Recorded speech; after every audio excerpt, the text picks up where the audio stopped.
Welcome to Scary Basement. Each week, me and my friend Roxy are drawn inexplicably and supernaturally to this basement, which is full of haunted puzzle boxes, dangling chainsaws, birthday cakes with candles you cannot blow out, and mirrors where the reflection keeps looking at you, even when you turn away.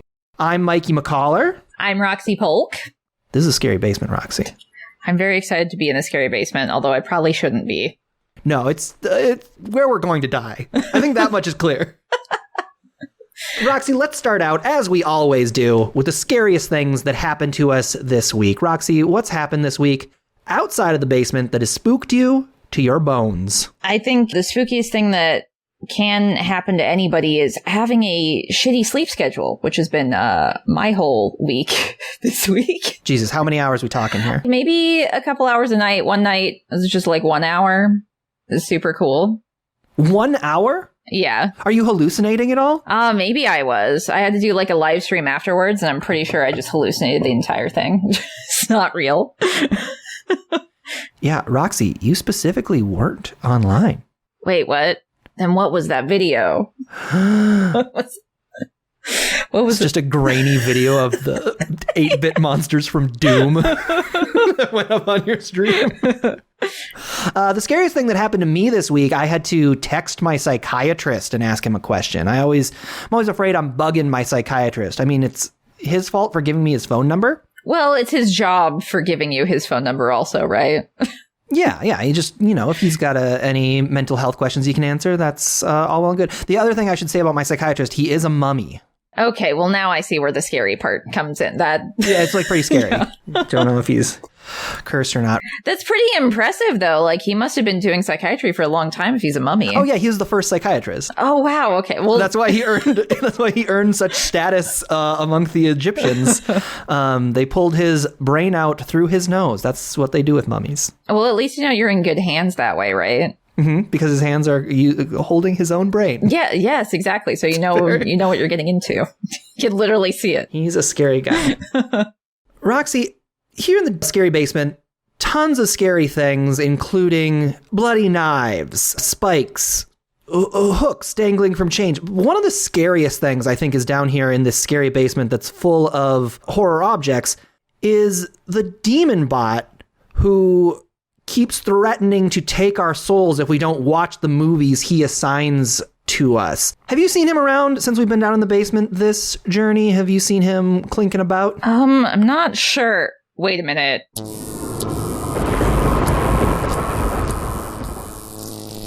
There he is. That's the sound he makes. Greetings, mortals. Have you watched the film I have assigned for you, or your souls forfeit? Yes, DemonBot, we watched Child's Play 1. Roxy, did you watch Child's Play 1? Yes, I did. So please don't kill me. Good. Then you may keep your souls. For now. Please prove that you have watched the film by summarizing the plot. Okay. Great. He's a British... We should explain the mythology of DemonBot a little bit. He's a British demon he's a regular demon who's trapped in a British robot. Yes, yeah. British butler robot specifically. He wants our... He just said he wants our souls. I'm just now in the moment realizing I think he would rather have our bodies, because he's got a soul. Oh, wait a minute. He just needs a body. So when he was like, you can have your souls for now, that's because he wants our souls to leave our bodies so then he can take them for himself as his vessel. Right. I guess if he... it's like a Happy Meal, okay? You order a Happy Meal and you can't just get the toy. You have to order everything with it. And if you just want the toy, you are allowed to throw away the small fry, the small soda, the Apple Jacks if your mom's the worst, the single hamburger. You can throw that all away if you just want the toy. But you do have to get the whole Happy Meal. So when he says he wants our soul, he wants everything that comes with it. That means our bodies. Okay. That seems pretty wasteful, though, to just throw away everything except for the toy. I can't say I approve of the way DemonBot functions. No, we hate him, to be sure. And I would love to kill him. I'm sure he's involved in whatever conspiracy gets us into this spooky basement. So I guess for the rest of the episode, we're going to talk about Child's Play. The 1998 film directed by Tom Holland. DemonBot did. 1988. I have done that literally every time I've had to write down when this movie came out or think about it. I have said 1998 every time. 1998. You're a 90s kid. We get it. Big year for me. Big year for all of us, I think. we did watch Child's Play. For everybody who is listening at the trapdoor, we're going to do a quick plot recap just so we're all on the same page, so we all know what happened in Child's Play. Again, the original from 1988. Here we go. The film opens with serial killer Charles Lee Ray on the run from Detective Mike Norris. The detective shoots and kills Ray, who then uses a voodoo ritual to transfer his soul into the creepy redheaded doll known as a good guy. Capitalized good guy. That's literally like their names. It's important to make sure that that's like a brand. It's so weird. It's not just like, hey, it's a good guy. It's like, no, this is like the Cabbage Patch Kids of that generation. Yeah, but they like build things. It's very odd. Like the iconography and logo they we made. are going to so much get into the good guy mythology and what the fuck this show and this universe is within the universe. Can't wait. Charles Lee Ray is dead. His soul is in a good guy doll. We then meet Andy, a precocious 6-year-old who makes his mother breakfast on his birthday. The kid's a sweetheart. He's watching the Good Guy cartoon show and hopes that the big present in the windowsill is, in fact, a good guy doll of his very own. Unfortunately, Andy's single working mom, Karen, didn't get him a good guy doll, and Andy festers with rage. Can we talk about that box real quick? Which box? Because the box that he is thinking the doll is in is perfectly sized to the doll, and then when he opens it, it's like a pair of pants that barely take up the box. What was the mother thinking when she was trolling her kid with that giant-ass box? It does feel like those kind of Christmas videos you see where like a parent gets you a PlayStation 4 box and you open it up and inside it's got a package of salami. Yeah. Like that mean parents do. It's very strange. That's a horrible thing to do to your child. Because like she would have had to go out of her way to get a box that big and wrap it. I was just like, what was she doing? It wasn't like a treasure trove of clothes. Yeah. Which would have justified that big a box. I remember and then there's like a little tool set that she wrapped regularly next to it that is Good Guys branded. So it's not like she had to do that. She chose to do that. Karen then goes to work where her best friend Maggie tells her there's a tramp outside hustling good guys. Karen makes a deal with the tramp, buys the doll, and then heads home to give Andy his #1 most wanted present. She tricks the foolish child into thinking the good guy shaped box is a box of groceries, but the kid's too happy, so who is Karen to complain? That's another thing. Like, what are these box shapes? Is she generally carrying home groceries in a long clothes-shaped box? So in the movie, she just has a bunch of the grocery bags taped around it, essentially, just to like hide it. Does she, like, it's like as though she's bringing home baguettes. Well, I think it's just because it's all she had on hand, but at the same time, yeah, why even bother wrapping it then? Because you're just going to give it to him instantly. Well, also, I guess she wanted to give him that little extra. If I'm that kid and like my brain can't stop grinding about getting a good guy doll, there's no way I'm seeing, even if we do generally carry home long boxes of groceries, that I'm not, is that a good guy doll though? I'm salivating about it, Roxy. Yeah, especially because now that I think about it, she picked him up, so they were sitting on that car ride home. And he's like probably looking at it. That night, Karen's friend Maggie is babysitting, and the doll that Andy has gotten for his birthday, who we now know is named Chucky, comes to life, throws a hammer at Maggie, knocking her out the window and killing her. That scene is so goofy because the window is made out of paper. Like, she just barely leans against it. You've got this little tiny toy hammer, which, by the way, you can't even really tell how big it is until the detective afterwards is, like, holding it up. But it's just, like, this big. Uh-huh. And she just plummets out the window, breaking it. That's very true. I didn't notice that until he, like, holds up the evidence bag, and it's like, oh, that's the hammer? It's a little wisp of a toy. Yeah. And then just the window part of it. I started laughing when I know I shouldn't be, because I was like, why would that even happen? You would just hit yourself against the window. Yeah.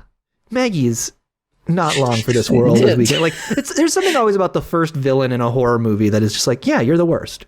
You're bad at this. Yeah. Now, I guess she doesn't know to be on her guard. Chucky isn't very good at stealth. I literally have a note that is Chucky is bad at stealth. I have that too. It's like I wrote Chucky's Metal Gear Solid moment. Karen comes home to meet Detective Mike, who is investigating Maggie's death and treating Andy like a suspect. The next day, Karen brings Andy to school, and because this little bastard brought bad influence Chucky along with him, Andy immediately cuts school to go hang out with the cool kids in the bad part of town. We move to Chicago's South Side, where Chucky sneaks away from Andy and kills his former compatriot Eddie Caputo by exploding the house he's staying in. Andy then finds himself at the scene of a second murder, although he admittedly has very little motive to kill a random Chicago vagrant. Karen comes to the station where Detective Mike leads her to the interrogation room. There, Andy is trying to make this Chucky doll, who I should point out he now hates, say something for the grown-ups. A therapist named Dr. Ardmore suggests Andy come chill in his inpatient facility for a few days, and Karen agrees. Hey, can I ask you a question about 80s cops? Sure. Did they have to question children with their parents in the 80s? Because I was wondering that too. I was wondering, I was like, interrogating him.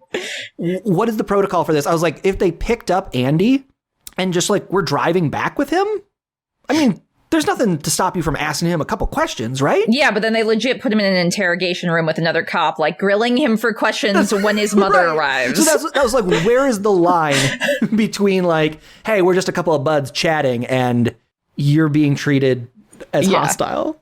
Karen takes the Chucky doll home, and she then finds that the doll's goddamn batteries are still in the goddamn box. This doll has been talking and moving without batteries for days. She threatens to throw Chucky in the fire, prompting him to finally come alive, call her, quote, the like worst and funniest line, a stupid bitch and a filthy cunt, before biting her and running off into the night.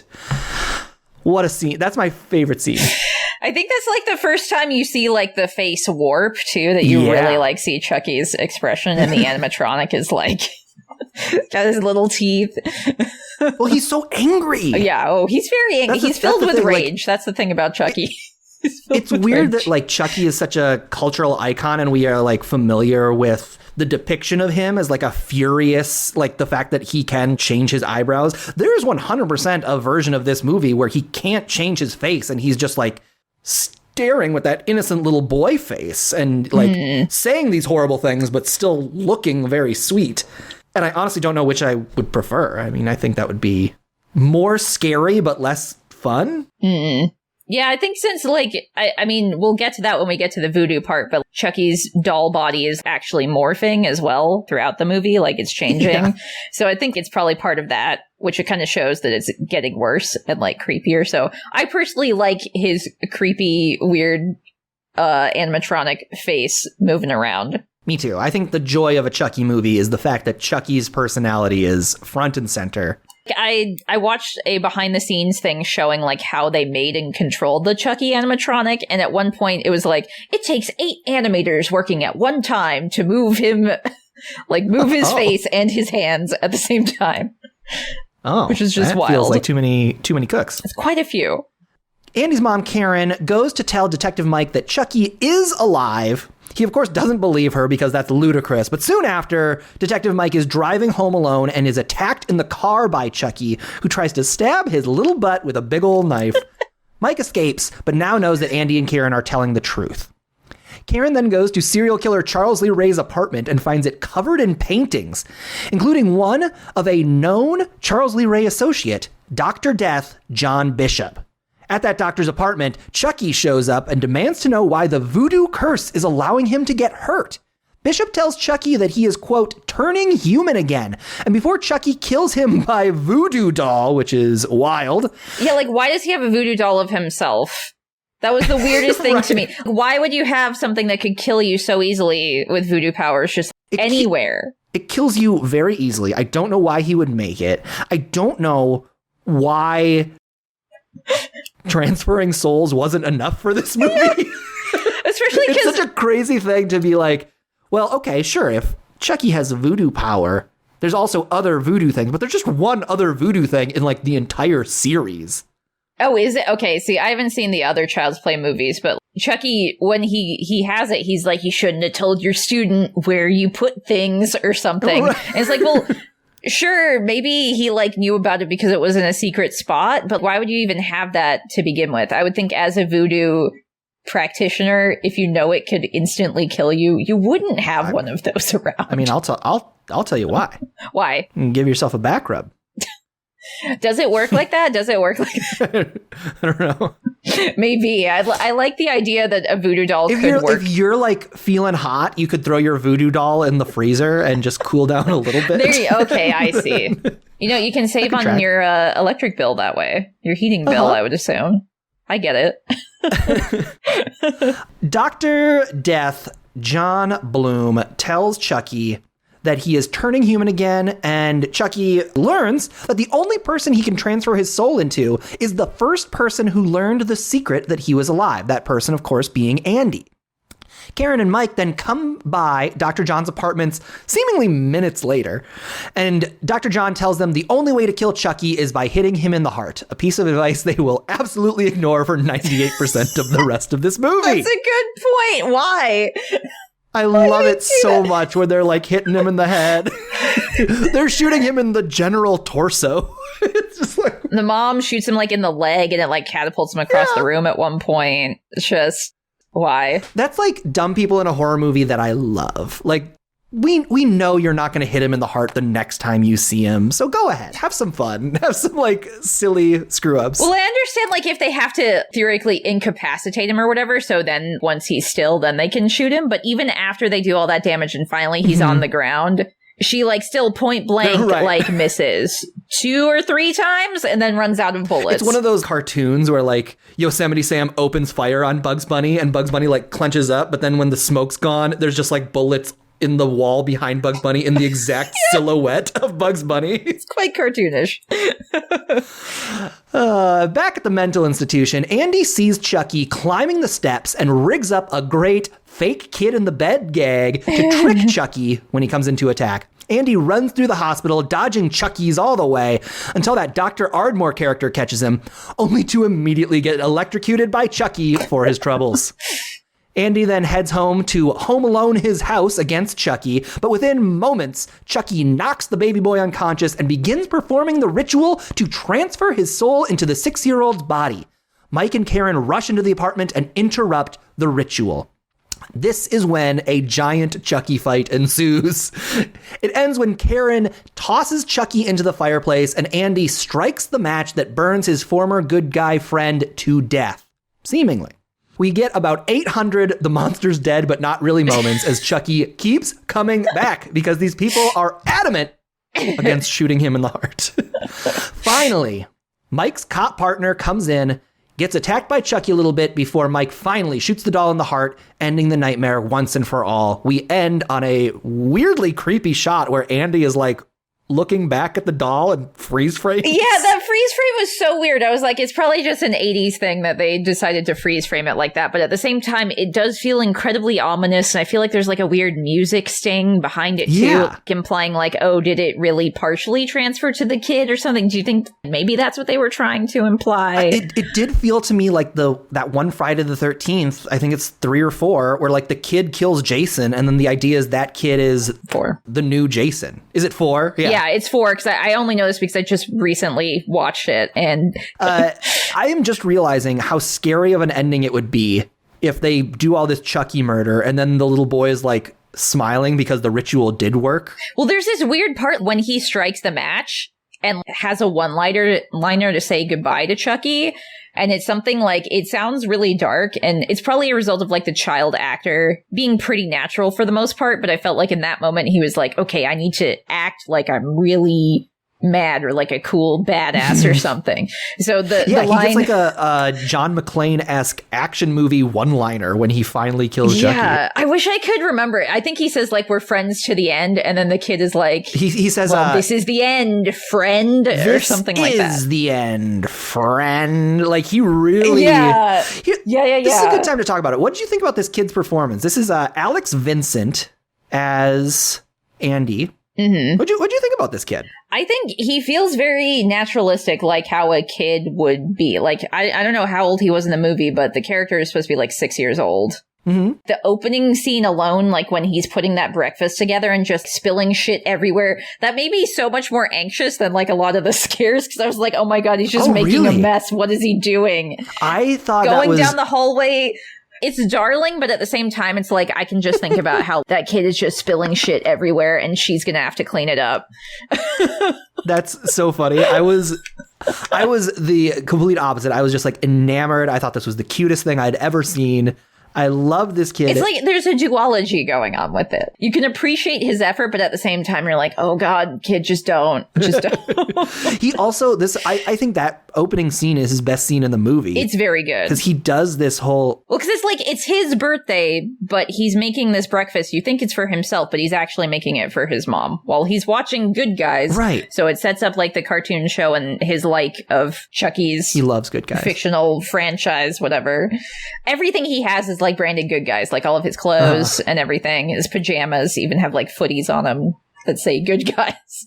I had a couple of moments during this movie where I said out loud to myself, oh, the kid's back to being good. He has some moments where I just like completely buy him. Like in this first scene when he hops down to see what episode of Good Guys is on, and he's just like, I've already seen this one. It's like that's how kids are. Yeah. And then he has a couple of moments where he's just like, couldn't be worse. And he's just like super wooden. He kind of flubs some of the lines too. Like you can tell where they were just like, we've probably done a lot of takes on this. We'll just keep this one. Which I mean, I guess is why he feels kind of like, he does feel like a 6-year-old kid. And so sometimes he doesn't necessarily feel like he's doing the character very well. But yeah. I'm still glad that they got a kid who is the actual age he's supposed to be. I always appreciate that. Yeah, I think overall, I think this kid is pretty great. And the moments where he's not great, he's still on par for a child actor, especially of that age. Yeah. So like in a way, it feels authentic, even if it's like that's not very good acting, but it's still okay, I guess. Okay, I definitely want to talk about this. What do you think the Good Guys show is within this universe? Like, what is a standard episode of the Good Guys cartoon show? Do you think they like go build a house and then head home? That's a good question. In the TV show that they show like the little opening snippet, Chucky's character is in like a blimp or something that then comes down and has like a rope ladder onto the street where a like human child is. And then he's like, hey, we'll hang out. But then later when they're selling the toy, they're like, each good guy has a different name that it will tell you. Are all of the good guys, they all look the same but with different names? Or is there just the one? That was my sense, that they're like Smurfs. Okay.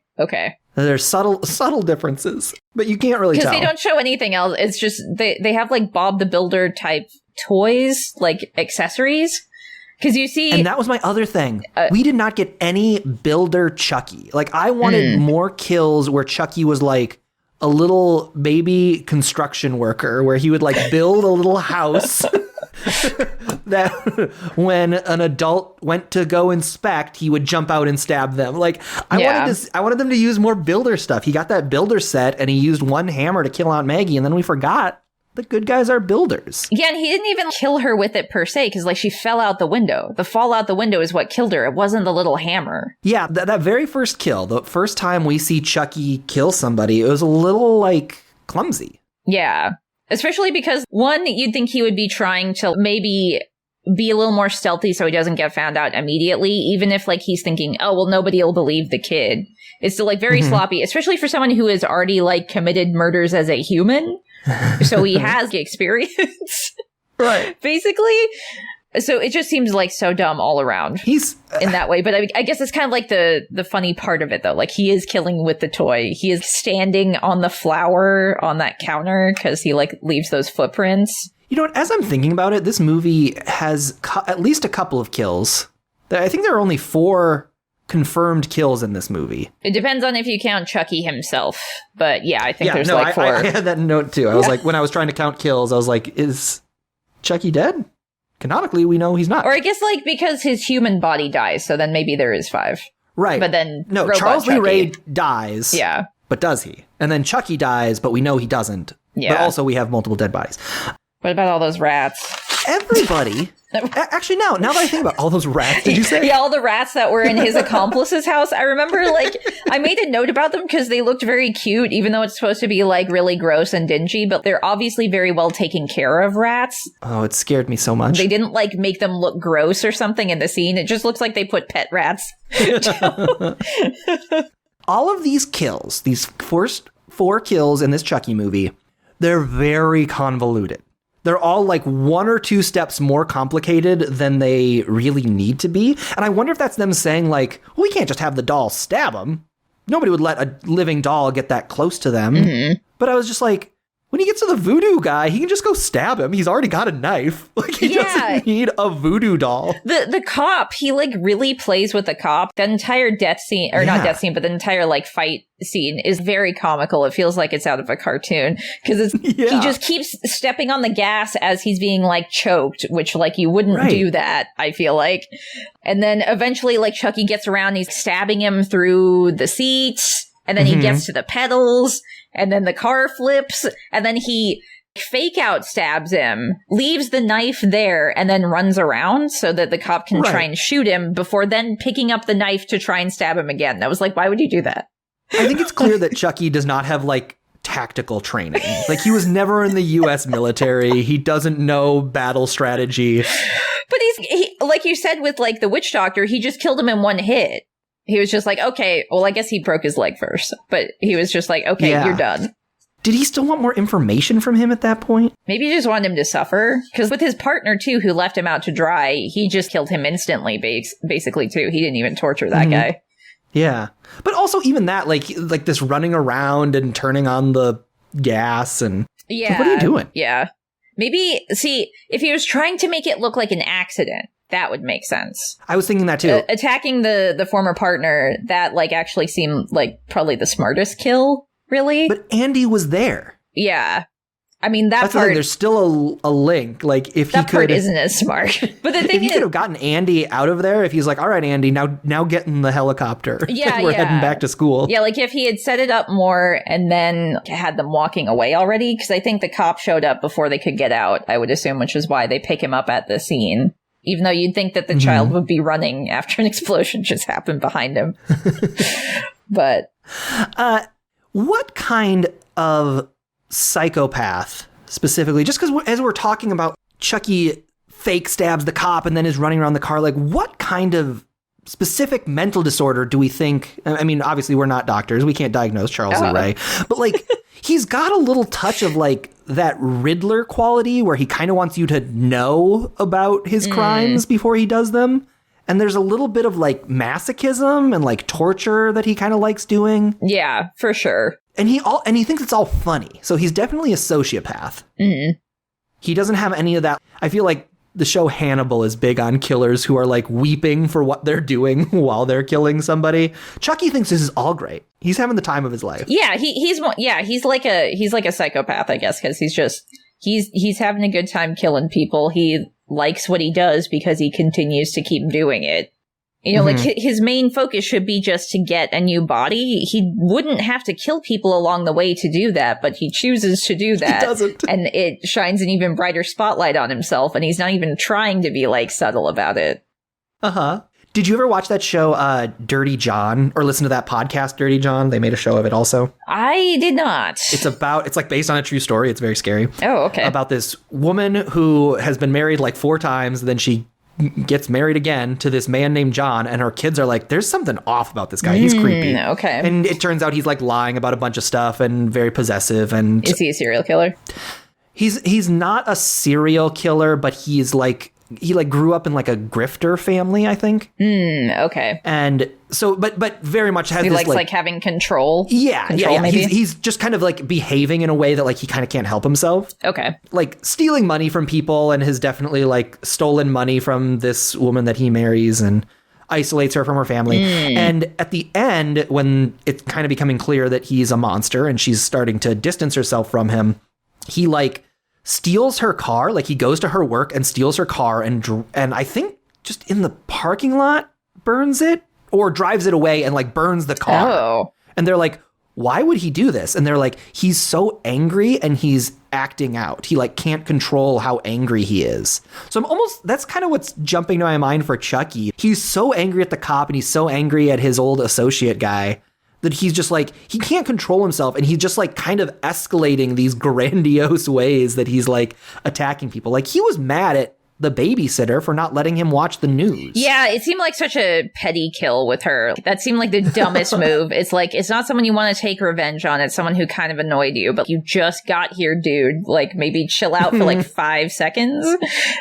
if you want to try and like make this work. But then again, I don't think he knows can... Something that must be said, I think it's very clear that Chucky hates women. Oh, yes. Yeah, for sure. for sure. I think it's the whole thing. I only know this because I was trying to find like behind the scenes things, and it gave me a little summary of what happens in some of the other Child's Play movies. I don't know if they say it in this movie or not, but the crime he was caught for and is running away from at the beginning of it is stabbing a pregnant woman. Oh, apparently. I didn't know that. They both survive, or at least the kid does, because they're a character in one of the movies. They call him, he's got like a name. He's called the Lakeshore Strangler. Yeah. Which, again, it's one of these things that it's so weird to hear. Like, I don't associate a specific serial killer name with Chucky at all. Yeah, like when you think about it. It's like, that's the kind of thing, just like Voodoo, that just like exits the series almost as soon as it's introduced. Okay. Yeah, like it's just kind of convenient. Like they just have that. Because I guess it's one scary thing for like your doll to come alive and it's angry at you, but it's another whole scary thing for it to be like, you know, that serial killer you've been hearing about on the radio that's notorious enough that they gave him a nickname? He's the doll. Like that's another level of like, oh, this is off the rails, the situation we find ourselves in, my 6-year-old son. Yeah. Well, I think it gives a lot more depth to it then, because you like know his motivations, kind of what he's going to do. And so the peril is he's literally sleeping next to this child in this new vessel. What the fuck is he going to do? He might just strangle his kid in his sleep. You don't know. Yeah, it's frightening. Roxy, what did you think of this movie? Did you like it? Yeah, I think I had seen it before ages ago, before watching it specifically for us to talk about it today. And I had forgotten the fact that he gets all burned up and is then like melted plastic chasing after them like Terminator style with a knife. That part was great. But like in general, it's such a time capsule. And it's the start of a franchise that kicked off like, 7 other movies or something. And, you know, Chucky's right up there with like Jason and Michael Myers and everything. So it's kind of cool. Yeah, Chucky to me is at the top of the second tier. Yeah, and like as far as I know, it gets like way more goofy. But I kind of liked how this felt oddly sort of grounded, I guess, in a way. And I think that probably has to do with the cinematography and the time period and the fact that it's the first one of the series that was made. Yeah. So it kind of... And there's also not a ton of Chucky in it, I feel like. I feel like the first half of the movie is almost no Chucky and almost like hints at Chucky. And then the second half... Yeah, because they're trying to like drop him in there. Right. He almost plays more of the movie monster role, whereas I feel like the rest of the Chucky movies, he's like the main character. Yeah, he definitely is. He's just like every scene. Well, I think like I talked... We're like tracking his arc. Yeah. I think I talked about with the anxiety that kind of builds because you don't know what he's going to do. It's kind of like if you've seen the marketing, you already know what's up. So you know that like he is in that doll even before you see the first scene of the movie. You know what's exactly. You don't know what he's going to do for a while. So until it hits, it's kind of like, I don't know, they're playing on that apprehension and kind of like trying to draw out that tension in that way, I feel like. Yeah. Here's something I was thinking about. What do you think about this movie if it doesn't have that first scene where he actually puts his soul in the doll? So like if we omitted that completely and it's just she gets the doll. I think it would be a lot more eerie, especially because then you don't know why it's happening. Yeah. And you're maybe thinking like, maybe this kid is doing it. Yeah, exactly. So like in the movie as it is, there's absolutely no question that Chucky's doing it and is not the child. But yeah, you could play up that angle where you don't know if the kid is doing it or not. If it's a little more from the mom's perspective, which it feels like it's kind of split between the mom and the kid's perspective. Right. Yeah. It's neither one of their movie. It's kind of both of their movie. Yeah, exactly. I do think that movie, or this movie rather, would be better without that scene because it kind of produces this feeling of frustration because we're so clear. We're like, we know Chucky is Chucky. He's doing a Chucky thing. And none of the characters agree. It's just like, just listen. As opposed to, like, if we don't know that Chucky's alive and we're kind of doing this thing where we're like, it's kind of nerve-wracking to go talk to the detective and tell him we think Chucky's alive because what if we're wrong? What if I'm crazy? What if my son is going to get taken away from me and it's right for them to do it? Like, then we're kind of in this uneasy, tension-filled place as opposed to this furious banging our head against the wall. Like, just listen to this woman, for Christ's sake. That's my fan edit of Child's Play 1. It's the same movie minus one scene. And maybe we even get that scene in a flashback, you know? I think that would be cool when the detective finally goes to her and he's like, here's the thing. This is how that movie should have worked. I'm realizing this in the moment. There's literally a scene where he goes... He's just going to rewrite all of Child's Play, guys. Get ready for this. No, it's one copy and paste. We just move it slightly down. There's literally a scene in the movie where the detective goes to the mom and he's like, I gotta tell you something. I was there the night Charles Lee Ray died. We were in a toy store. Like, he just describes the first scene that we already saw. And then you flash back to it, kind of. We should get a flashback there instead of hearing him repeat the scene that we know happened. Again, then we're in the same shoes as the mom, and we're like, why didn't you fucking tell me that he did a voodoo thing the night he died? Which I feel like that's a very modern way to do horror movies now. I feel like every kind of cookie cutter horror movie you see is going to have a segment where they learn what the monster is all about, or they kind of have that download, like sort of maybe in like the last third of the movie. Mm-hmm. That's another reason why it feels like a very 80s movie. It's because it shows you that. And I think I kind of appreciate that since I'm so used to that other formula with more modern movies. That makes sense to me. Yeah. I can see pros and cons for both, honestly, because then it's more like you're not putting yourselves in the shoes of the main characters the same way. It's more like you're kind of fearfully watching out for them, I guess, more omnipotently, which I think has, like I said, pros and cons to, like, I don't know. This is very much a taste thing, but you hate it. Hate that. I hate whenever I know something that the characters don't. Yeah, it drives you nuts. Like I don't prefer it, but I'd say, like, in this case, I enjoyed it for, I think, just the fact that I don't see it done as often anymore. But yeah, I get frustrated by that shit too. Good, you have watched the film. Now you must prove your understanding and discuss its themes. Let's get into the big idea of the movie. What did you think? What is the deep human fear that this movie is poking at? What's the thing that, like, why does this resonate with us? What are we afraid of that's happening in this movie that is hitting us in our core? Oh, well, I think this might be very simplistic to say, and maybe you'll have a different interpretation of it, but just fear of dolls, like fear of things like the uncanny valley, things that look like us but aren't us. You know, it's playing on that innate fear of just kind of like, you know, if you're in a room with a bunch of dolls with eyes staring at you, even if you know they're not real eyes, it can still be like very unnerving to have something looking at you. Yeah. I was just reading an article about this, about like the uncanny valley that somebody raised. Oh, it was a Reddit thread where somebody was like, what's the scariest theory you've ever heard? And somebody said the reason that humans evolved to have the uncanny valley is because somewhere along the way we learned to be afraid of things that were almost human but not. Oh, that's... And I was like, ooh, interesting. Cool, right? Yeah. The actual answer is because we evolved to be afraid of dead things, because dead things kind of look almost exactly like us but not.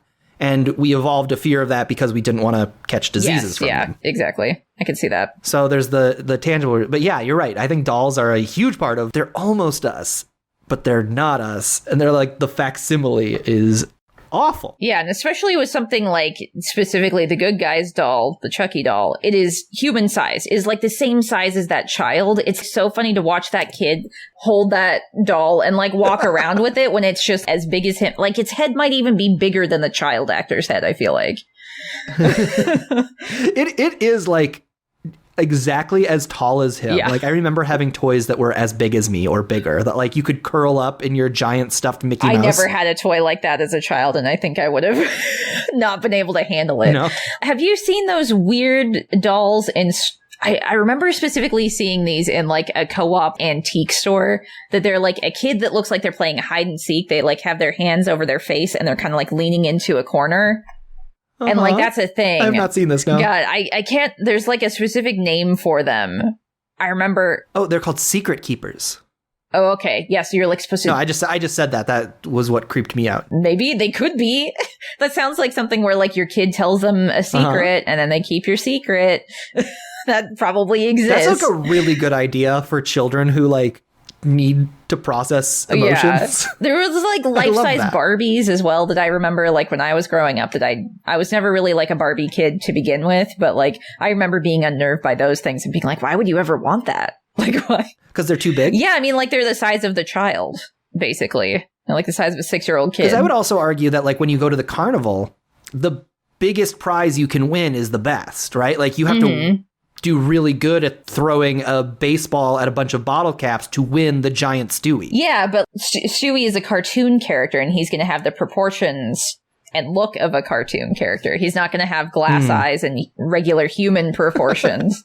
You're trying to... That was something that I really loved throughout the movie, is that they talked a couple of times. I feel like I have heard this throughout the years, like kind of how they did some of the Chucky stuff. And there were scenes that were puppets, and there were scenes where they had a doll, but there were also some scenes where they just built a giant set and had a shorter man in a Chucky costume running around. And you can kind of tell there's some scenes, like, I feel like when Chucky's on fire, like that's a man in a costume who is on fire running around. But like they built a giant fireplace to like keep the proportions correct. That's crazy. I didn't know about that. So Chucky's proportions shift a little bit throughout the movie. And it's very funny when he's got like man proportions. And then sometimes he's just back to being a doll. Yeah, I think there's this one scene in particular when Andy's in the mental institution or whatever, and he looks out the window and sees Chucky scampering up a fire escape to like get into the building. And I was like, oh yes, that's just a man in a suit. That's the scariest scene in the movie. It's pretty creepy. I mean, especially then, because when Chucky actually enters the room, it is the animatronic getting up there and like crawling up on the bed and about to stab him. But he did like the switcheroo. Yeah. You're trapped in the mental institution and you can see this threat coming and it's so far away, but there's just nothing you can do but sit and wait. Yeah, because you're just trapped. The adults don't listen to you. So much scarier. And that's actually what I was thinking was kind of the big idea of the movie, is like not being heard, not being listened to. A deep human fear that we're like trying to warn our community about a danger. And they're like, you're crazy. This isn't a dangerous thing. To me, it kind of hits the same thing that like I know a lot of women go through, like with sexual harassment. It's just like, no, this guy sucks. He's a predator. And everyone's just like, no, he's the best guy. And like, but he was nice to me. Yeah, he's nice to me. He was nice to me. I don't know what you're talking about. Yeah, that whole like gaslighting thing, especially when you're like a child, because nobody listens to you by default normally. Not every adult is going to dismiss you, but the kid is clearly upset. There's clearly something wrong, and he's saying like Chucky did it. That's a great point. Nobody ever like dives into that. I guess the mom has one scene where she's like, what is Chucky saying? But it's like 20 minutes after her best friend died, so she's kind of frazzled yeah, too. like he quotes what Chucky says, and it's like that bitch got what she deserved or something, and then she's more focused on, you just said a bad word. Like, you don't say that. So she's like not thinking about how he's projecting, or maybe he heard someone say that. Like, my thought, if that was my kid, I was like, oh, Chucky's like a person that he's been talking to or has seen or who is here, but he doesn't know how to process that. Or he's talking about himself, I guess, would be the other thought. And I kind of bought that because that mom was not in the right headspace at that time to be like compassionate parent. But like that doctor did nothing but say, oh, he's terrible. And also there's like no Chucky. There is no Chucky. The police had that guy on speed dial. He shows up and already has made an appointment for the kid, like before she's even showed up. They're just, we're taking your child away from you. That doctor is like the mayor's nephew. In this universe. He's like, it's ridiculous because like he was just in the vicinity of a thing that happened. Sure. But like there's no indication, like Andy never went in the house or anything. Maybe if Chucky had some debris on him or something, maybe you could say that, but he doesn't. From the perspective that the cop should be looking at, he skipped school and ended up in the wrong place. But then they're treating it like, yeah, he needs to be in a mental institution like pronto, and we're going to take your kid away from you, lady. Very scary. And that's the other thing, too, that like other people are. I mean, I think the fact that she's a single mom, I don't know how like intentional that was necessarily, but like that's scary for her, for all of us that are like, it's again, not listening to women, thinking like, you must be hysterical. We'll have to take your child from you because you're speaking your truth. Like, I don't know. I can't tell if this movie is like smart or not, quote unquote. I don't know if this movie has anything broader to say about it, or if it's trying to be like a fun little Chucky movie. Yeah. But I think this movie hits harder today than it did when it came out. I think, especially if you're thinking of it that way, yeah.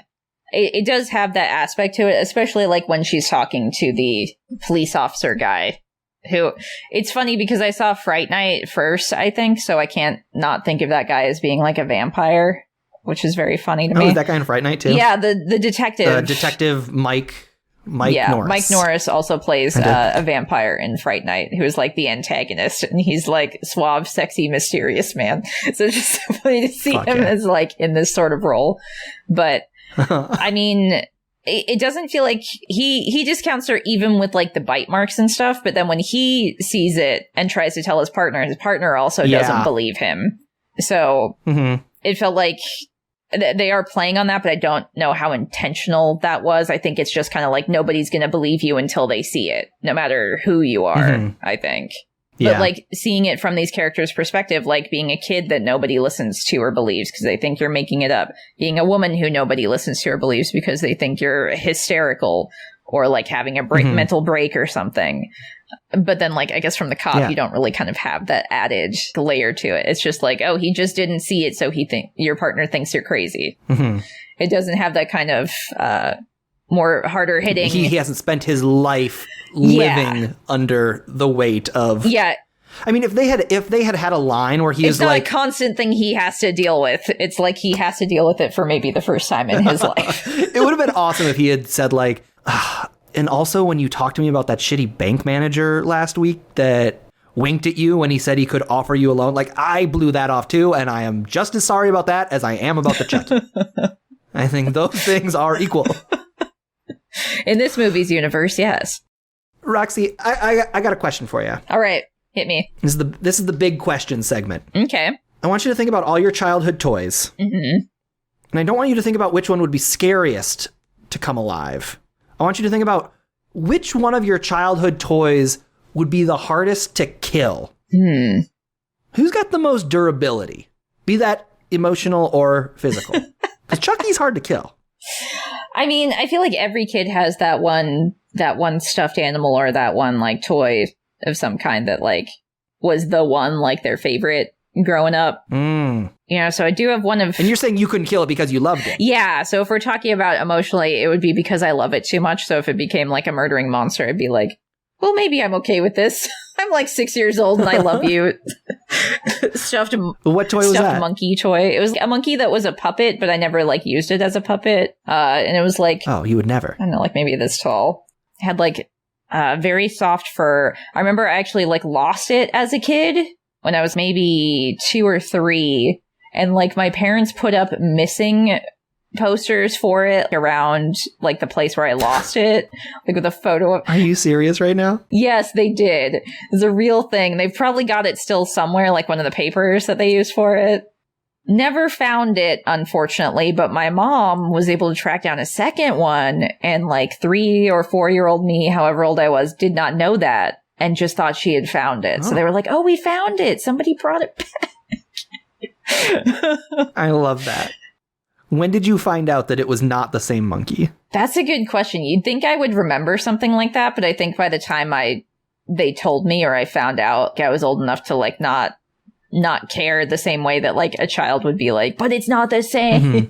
Yeah, you never felt betrayed. No, I didn't. But I do often wonder, like, what happened to that other one? I feel really bad because it was something that was very precious to me as a kid and I took care of it. And the thought of it being like out in like a gutter or trash or something somewhere, I hope whoever stole it or picked it up took care of it. I'm going to guess that it ended up on the shelf of a entrepreneur who is able to spend whatever it costs to clean it up and make it look nice. The monkey's having a great life. I hope so. That's what I choose to believe. But I still have the second one. It's still... I apologize to it that it is in storage, but it is safe. Okay, great. I had a giant Mickey Mouse toy. Ooh. Like a stuffed animal. How giant are we talking? Are we talking Chucky giant or? I think it was bigger than Chucky. Oh, wow. Okay. It was like bigger than me for sure. That was the toy I was thinking about when I thought about like a toy you could like curl up in. Like I would lay in the lap. And it was like kind of a pillow also. It like double functioned as a pillow.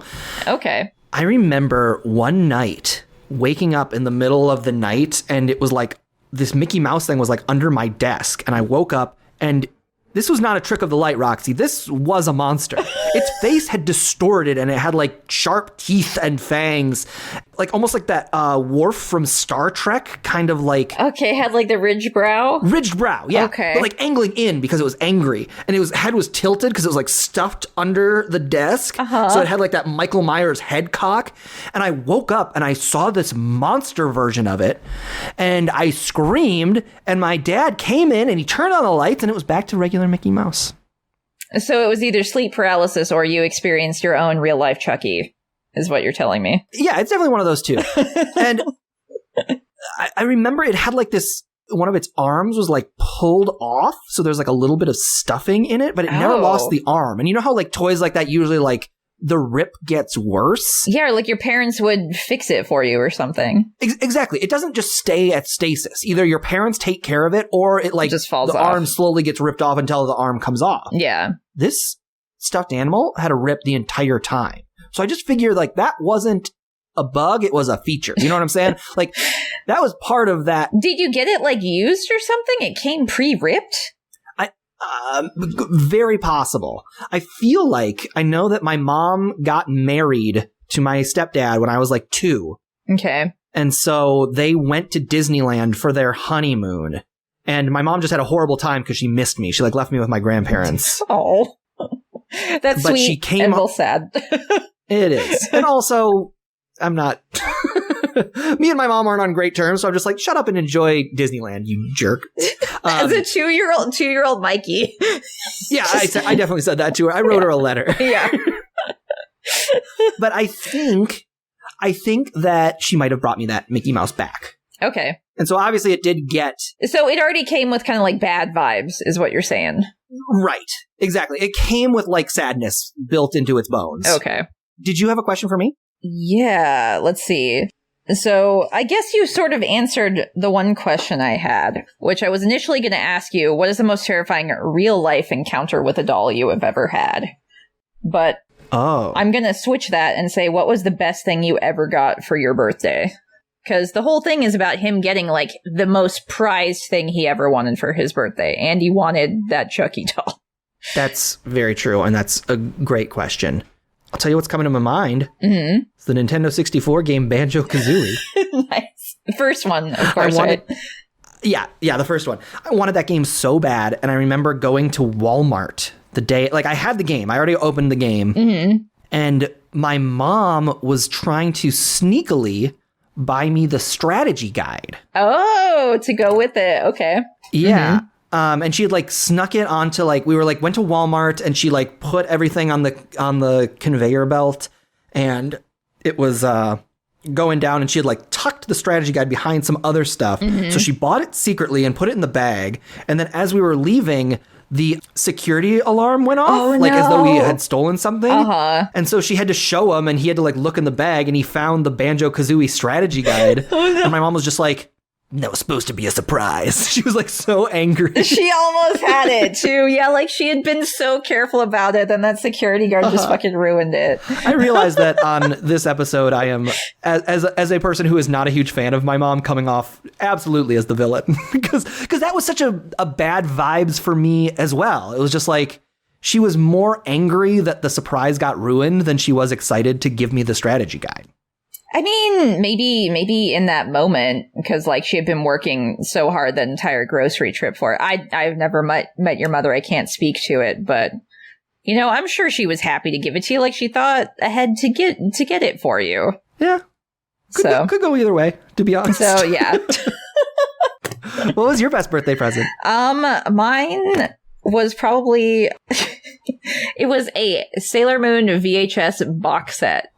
Because we didn't have cable growing up. I don't think my parents even got cable until long after I had gone to college and moved out. So Sailor Moon used to be something you could only watch on cable. So I'd like go to my friend's house to watch it. But my parents got me a dubbed VHS box set that was like an entire story arc. Oh, yeah. So I could finally watch Sailor Moon whenever I wanted. How many times do you watch it? Many times. I can't even tell you how many times I watched that. And it's like this one specific arc. I hadn't seen the episodes before it, and I don't think I ever saw the episodes after it in order. But like, I just kind of knew the general gist of the team makeup. That was pretty much all you needed going into it. Love it. Oh my God. And anime is such a huge part of your life. That was like a game changer. I mean, yeah. Sailor Moon was a big deal for me when I was a kid. It was the gateway anime. Roxy, how likely would you say that a Chucky situation is to happen? This is the segment where we rate from 1 to 9. What happened to 10? Nobody knows. Oh. On a scale of 1 to 9, what is the likelihood that this happens in real life? How likely is a real Chucky situation? Do you want a funny answer or a serious answer? I want them both. Serious answer, 0, because Voodoo doesn't do this as much as this movie would like us to believe. But in terms of not only is Voodoo real, but they got it wrong. Pretty sure that's not a thing. Yeah, what is the name of the god in this that they're like asking? Dambella. Is Dambella real in Voodoo? I want to say he's part of mythology. Okay, I probably should have looked that up. No. Research is for squares. I agree. This movie is such a 0 in likelihood to happen because it's not even one leap of logic. It's several, yeah. It's several, like, if we could assume, like, I'm somebody who believes that magic can happen in the real world. I think just because I want to believe that, I don't know if I actually do believe that, but I want to believe it so bad that that is my official position. And so it's like, what if somebody was dying and their soul got transferred into a doll? Like, I would give that a 1 or 2. If it's that person happened to be a serial killer already, then it's like, okay, then you have to win the lottery twice in a row for this crazy thing to happen. And then the fact that, like, that's such a great point. They got voodoo wrong. Yeah. It's not how voodoo works. They always do. There's no way they looked up anything like actually true. And I'm sure anybody who is listening who actually knows more about it or practices voodoo would be able to tell you, like, yeah, that's just bullshit. My understanding, I realized as I was going to say it, I was like, nope, I actually don't know and should just shut up about it. I don't know. I don't know how voodoo works. So yeah, we're giving it a 1, I guess, because it's a scale of 1 to 9. Yes, so then a 1. A 1. Great. It is time to collect your souls. I mean, it is time to collect your bets. Roxy, last week we made a bet about this movie. This is the first podcast episode, but we've actually been drawn, summoned, awakened into this scary basement for time immemorium. And so last week, in an unrecorded episode, we did make a bet on this movie. We bet how many people will get killed in Child's Play 1. I said 8. I said 6, yes. Right? The answer to settle this bet once and for all was 4. Unless 4 confirmed. Unless I feel like you have to count Charles actually dying at the beginning because he does, like, his body dies. Here's the thing. You win no matter what. You're closest. I mean, I guess, yeah, 6 is closer to 4. And if we start counting, so the 4 bodies that we'll go through real quick, Maggie the babysitter, Eddie Caputo, Chucky's childhood friend. I've just decided. I don't know his backstory. He's just like a getaway driver. I don't know why a strangler needs a getaway driver. Usually killers. Is he the getaway driver? Yeah, which is really weird. Like, normally serial killers work individually or like they're both doing the killing. It's really weird that he just had like a getaway driver for a strangling. Like, it makes me think that Eddie Caputo drove him up. He hopped out of the car, strangled a woman like on the sidewalk, and then it was just like, go, go, go. Yeah, like what? I like them like planning a bank heist to strangle a woman. Basically, yeah. It's very weird. We need an inside man, somebody who can get us inside of the woman's apartment. It's like Ocean's 11. It's like, that's the alternate cut of the movie. So we've got Maggie the babysitter, Eddie Caputo, the doctor, Dr. John Bloom, Dr. Death, and then Dr. Ardmore, the psychiatrist. Oh, yes. Yeah. 2 different doctors. So those are the 4 confirmed bodies. Mm-hmm. And then we do have Charles Lee Ray at the very beginning, who is shot and killed by Detective Norris and sneaks his soul into a Chucky. I would say he doesn't count, but he is a body, so could go either way. I'd say he counts, but not Doll Chucky counts, because Doll Chucky is eternal. But human... But don't you think Doll Chucky is the same as Chucky? Because I think if we're talking about, like, Was a life squenched out? Let's have And the this other four, philosophical unquestionably- debate here while talking about the Chucky movie. Is the soul eternal? Is it real? Does it? Yeah, turns out there are 0 bodies because they all went to the everlasting kingdom of heaven Yes, to exactly. rejoice with our Lord. Even in that situation, you still win because I said 8, which is more than you. So if the answer is either 0, 4, 5, or 6. There you go. I'm going to take Either the way, answer you that win. makes me win. So I'm going to say Yep. 6. So Roxy, you are. We're going to start over with our points. We've obviously again been having bets about movies for time immemorial. We've been doing this like 100 times. We might as well start fresh for the podcast. Yeah, we'll start. You've got 1 point. Roxy, Mikey. for this week's big segment, Mhm. you are going to sit down with an associate of Charles Lee Ray. Is that right? Yes, we have this cursed mirror that unfortunately reacts every time we have to have one of these talks about these movies. Uh-huh. And I believe it was Chucky's original voodoo dad. Chucky's voodoo. Chucky's voodoo friend. His voodoo friend? Okay. Yeah, it was somebody who took voodoo classes with him. Oh, okay, there we go. Sorry, he is a dad that does voodoo. He is a dad. Yes. There we go. Let's go to that interview now. All right.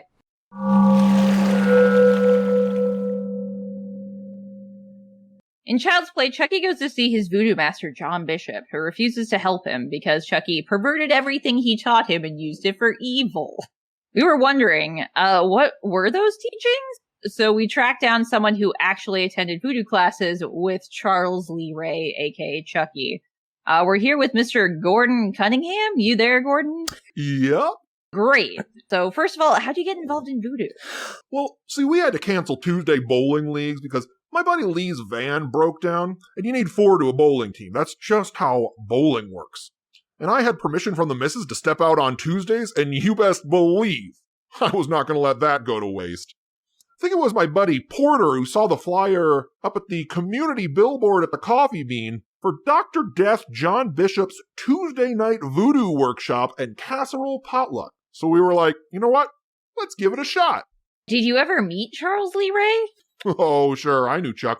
Bit of an odd duck, to say the least. You know, not a lot of folks are serial killers, and even less know voodoo. So for one guy to do both, I didn't think there would be a lot of overlap in that Venn diagram, but I guess I was wrong. Crazy world. Okay, so you're just a normal guy who knows voodoo. What do you do with it then? Oh, I put my soul in plenty of things. It's pretty easy. You just say a chant and touch a thing. Let me see. I put my soul in a car, in the dog, in a statue of a mermaid, in the neighbor's weed whacker, the animatronic bear from Chuck E. Cheese, put it in a different dog, all kinds of stuff. I even tried to put my soul in my buddy Lee's van so he could take us all bowling again. But then I accidentally revealed my secret to Lee, telling him my real name. So I had to right away put my soul into his body or else I'd be stuck in his van forever. Wait, okay, so you had the body of the van at the time. So does that mean your buddy Lee is a van now? Oh, no. We got Lee's soul into our buddy Ricky, and then Ricky's soul was in the van. And then I swapped with Ricky, and Ricky swapped with me. Okay, that sounds very confusing. Oh, believe me, it was. I just set up a little chicken coop in my backyard just so we had a couple extra bodies around, to dump our souls in if we were ever switching around and it got haywire. You know that little plastic tray you put under your George Foreman grill to catch all the grease? The chickens are like that, except for our souls and not for grease. Okay, well, I'm glad you don't seem to be using your voodoo powers for evil, just weird things. Yeah, I mean, there's not a lot of crimes you can commit just by switching souls. Besides killing, of course. Oh, of course.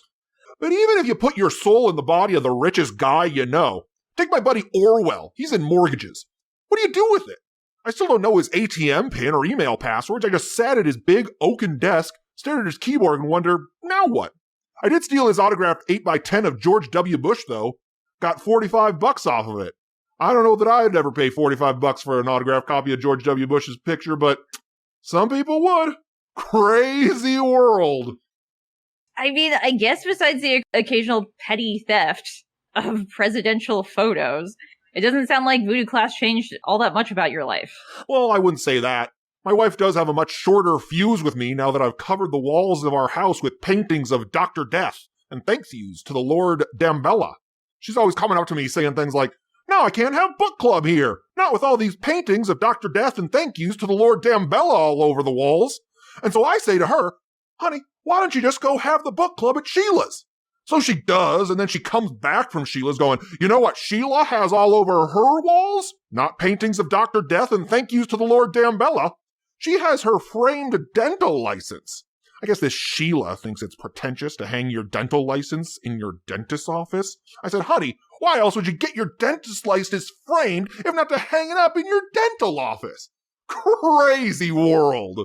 So it sounds like this has just been causing you a lot of problems. Is there anything good to actually come out of learning voodoo for you? Oh, well, sure there is. I got to spend some time recently with my adult son. See, he hadn't spoken to me since last summer when I told him I planned to vote for Joe Biden. So I ade Dewey Dembelled my soul into my daughter-in-law, Danica. Oh, I'll tell you this. Me and my adult son had a great day together. We made low-calorie tacos and gossiped about the neighbors. I did have to stop him when he tried to get intimate, however. I said, "No, son, it's me, your great big dad." He was quite mad at me for tricking him, but he was real mad that I left my daughter-in-law Danica's soul in an animatronic bear from Chuck E. Cheese. But you could just, switch souls back with her, right? Unfortunately, I had spent so much time with my adult son, and his marital lovemaking schedule was quite infrequent. So I spent a few days with him before he caught on. By that time, my daughter-in-law Danica had begun to turn human again. And unfortunately, she was trapped forever in the animatronic bear from Chuck E. Cheese. That's terrible. That's not the half of it. My daughter-in-law Danica is also a serial killer.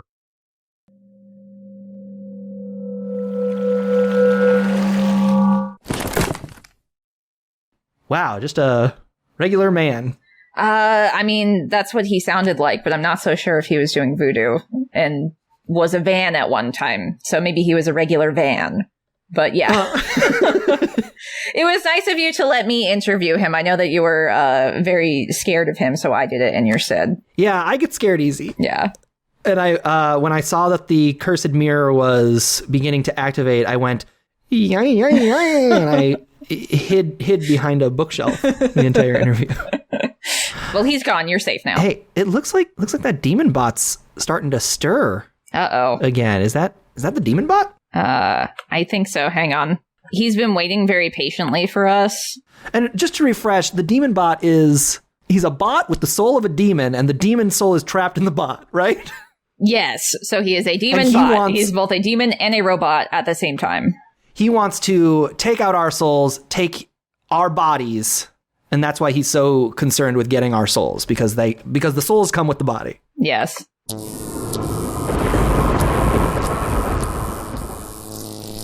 Uh-oh. Oh, there he is. He's activating. You have managed to review Child's Play.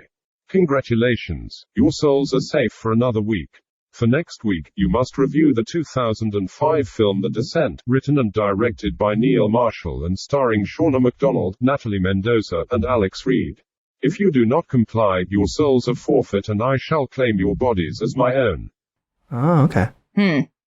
Okay, well, so by next week, we've got to watch The Descent, the 2005 film, directed by Neil Marshall. Otherwise, we're going to lose our souls. Well, I want to keep my soul, so I don't know about you, Mikey, but I'm going to be watching The Descent.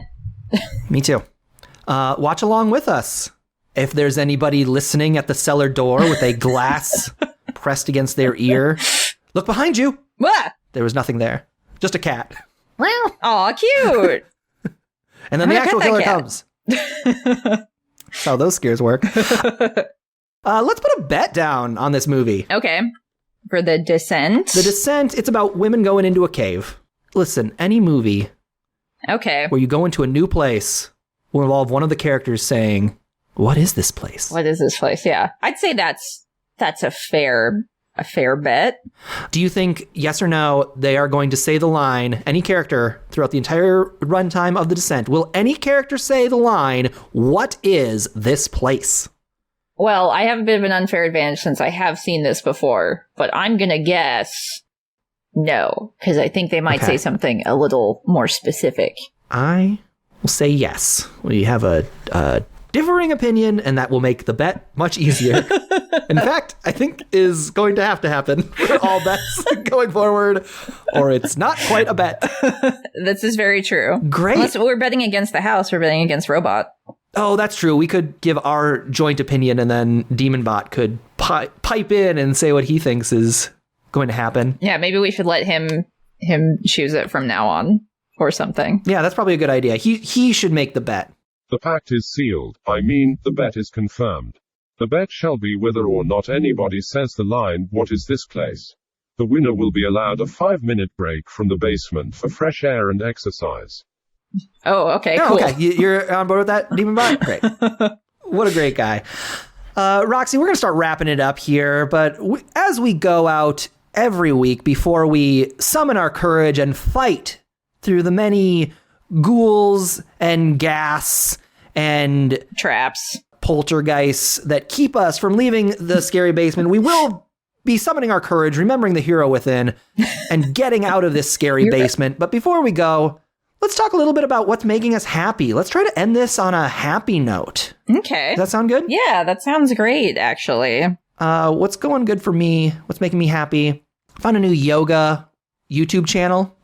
It's a lady named Fiona Roberts. She leads you through yoga, and I'm Yoga, how stretching nice. out and Look at you. feeling really good. Yeah. Keeping to a schedule, I assume? I did find out that Fiona Roberts died 2 years ago on this very day. Wait. And yet her channel keeps uploading videos. Wait, what? Mikey, are you kidding? No. Fiona. She could have had a queue. She could have had some scheduled for release. Oh, she had a lot of foresight. There you go. Or she's a ghost. Or she's a ghost. Either way, I'm worried. Roxy, what's making you happy? You're keeping healthy, so that's the important part. I made some actually very delicious curry this week. That made me very happy. That's great. So you're just eating out of a big pot of curry? Yeah. I am not super great at planning ahead for batch cooks, but I did this week, and it feels great to not have to worry about like dinner for like a week. Look at that. That's great. Both of us being productive. Roxy, unfortunately, I did look at the expiration date on the chicken you used to make that curry. Wait a minute. And it expired 2 years ago on this very day. No! Wait, why haven't I gotten sick from it then? Ghost chicken? There was no chicken in it to begin with. Is that what? Oh no. Well, either way, I've got something to worry about now. All right, that's going to do it for the Scary Basement. We'll see you next week, and stay haunted. Bye.